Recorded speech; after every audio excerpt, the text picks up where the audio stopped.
Hello and welcome back to another chess classic, ladies and gentlemen. This game was played in 1959 at a candidates tournament in ex-Yugoslavia, and it was played between two ex-world chess champions and two chess legends, playing as white Mikhail, his opponent Bobby Fischer, and this game needs no further introduction. It's gonna be spectacular and you know it, so we will go straight into it. Tal opened the game with d4, we have knight f6 for Bobby, we have c4 and g6 played for black. Knight c3, bishop g7, fianchettoing this bishop, and we are in King's Indian defense.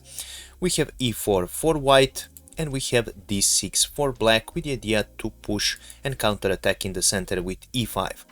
We have bishop e2 for white, castle for Bobby, and knight f3 was played for white. Black continues with e5, and right now Tal decided to push this pawn on d5. Game continued with knight b2 d7, and we have bishop g5 now played for Mikhail, and now pinning this knight. Black continues with h6, and right now bishop h4 was played for Mikhail since this bishop was attacked. And right now Bobby Fischer decided to play a6 with the idea to stop this knight from jumping on b5 square. It's worth mentioning that in these positions usually what black plays is something like g5, and after bishop to g3 black plays knight h5 with the idea to pick up this bishop's pair of white, and this is how usually game continues in King's Indian defense. But a6 was played for Bobby Fischer, and Tal decided to castle, and now Bobby decided to play queen to e8 because you simply want to remove yourself from this nasty pin here. Game continued with knight to d2 for Mikhail, with the idea to open the advance of this pawn here.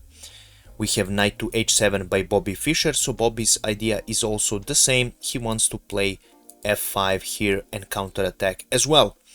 Game continued with b4 now for Mikhail. He now slightly changes the plans because he wants to attack on the queenside, and right now bishop f6 was played for Bobby Fischer. Fischer saw that there is nothing to be gained with moves like f5 here. You will see now why. So after e picks up on f5 and g picks up on f5, believe it or not, after bishop to h5 you are forced to actually give up your piece in order to save your queen, because this queen is trapped and she doesn't have any free squares to go.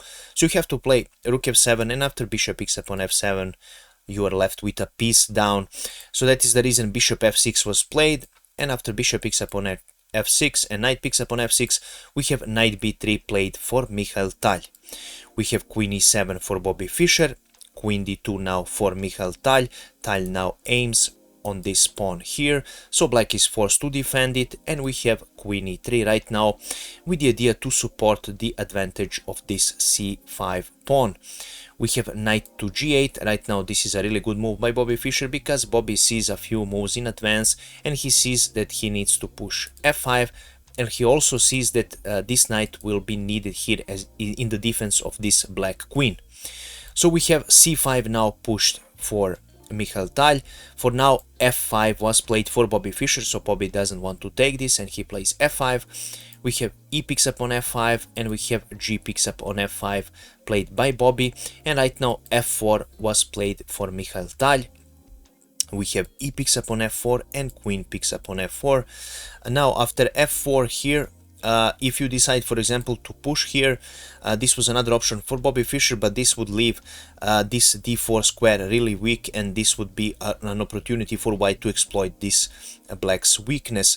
So after f4 and e picks up on f4, we have queen picks up on f4. Of course, Tal doesn't want to exchange his pieces, never, pretty much.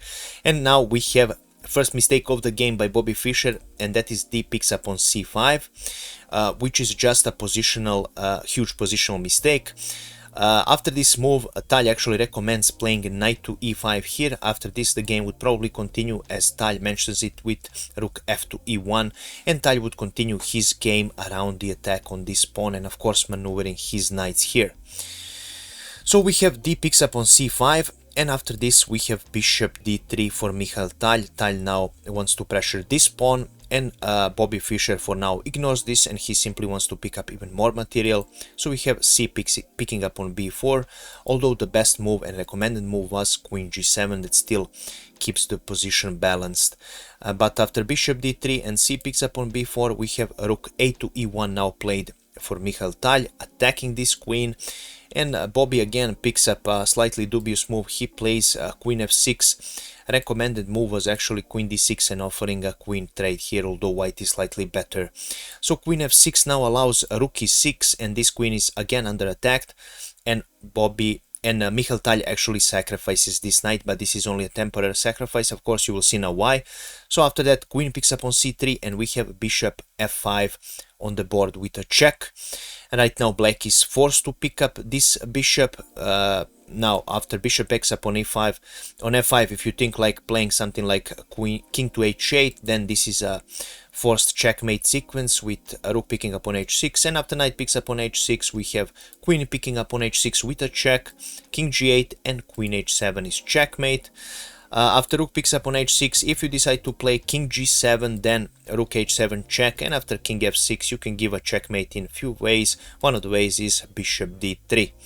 So after bishop f5 check, you pretty much have to sacrifice your rook to save your skin, and after queen picks up on f5, we have king h8 on the board, and the game continues with rook to f3. As you can see, there is no checks black can give here. Mikhail covers all the defenses on his first rank, so black is now forced to move his queen somewhere, and Fischer plays queen b2.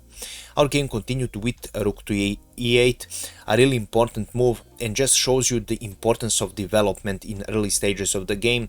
As you can see, this piece is weak, this knight is weak, and this king is pinned.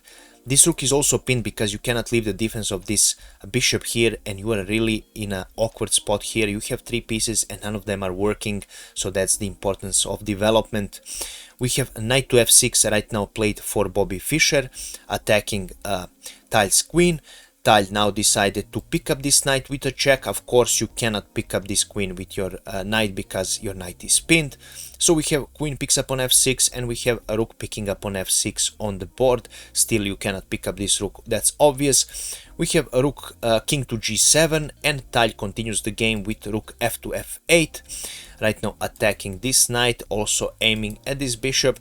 But for now, Bobby can defend his position with knight to e7. You cannot pick up this knight because your rook is undefended here. So we have knight to a5 that practically leaves black in a zugzwang position. Bobby played h5 in the position, but let me just show you. For example, if you play something like b6, then knight c6 simply wins on the spot and it's game over for you. So there is nothing much he can do here. After knight a5, h5 was played. Tal plays h4 just to stop this advancement, although this is not scary, and simply wants to bring another piece and close the mating net around this king. So we have a rook to b8 now played for Bobby, and we have knight to c4 played for Mikhail. We have b5, and after knight to e5, Bobby Fischer decided to resign the game because there is nothing you can do. You're either losing material or you are getting checkmated. For example, I will now show you, if you move something like a random move like a5, then there is a checkmate sequence with rook to f7 check, and after the only remaining square, king h6, rook h8 is the checkmate. So after knight to e5, the only remaining move you can play as white here in order to save the game is bishop e6, but you simply give up your rook and it's game over for Bobby Fischer.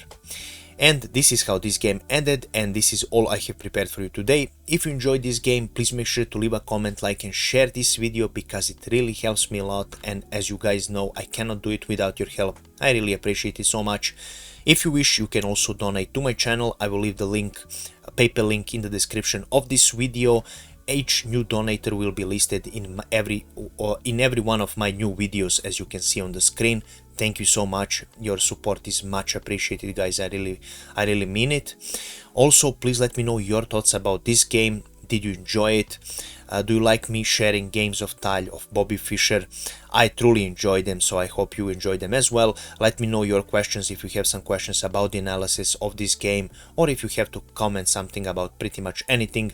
I always enjoy reading your comments, as you all know that. So thank you so much for watching, guys. I really appreciate taking the time, and we will see each other in the next video. Bye bye.